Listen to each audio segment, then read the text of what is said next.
We're at CES and we're checking out the world's first foldable smartphone.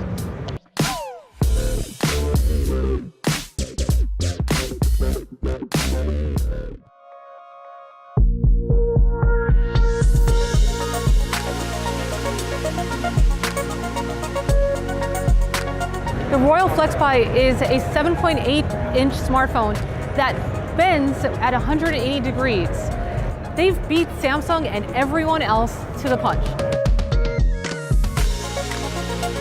It's a little bit thick, but it's still pocketable.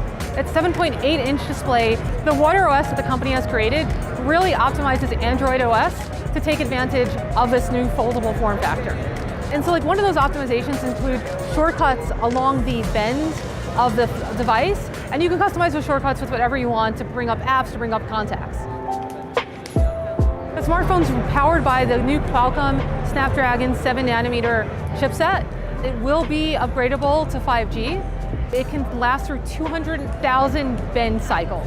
So that's something to think about, because one day we might be buying our smartphone based on how many bend cycles it has. The company says that it will be available for purchase for $1,300. Not too flush when you consider how much an iPhone XS Max costs these days, but will it ever actually go on sale? That's TBD. We wouldn't be surprised if it never comes out. Keep in mind that while CES was happening this week, Samsung sent out their Galaxy S10 invites.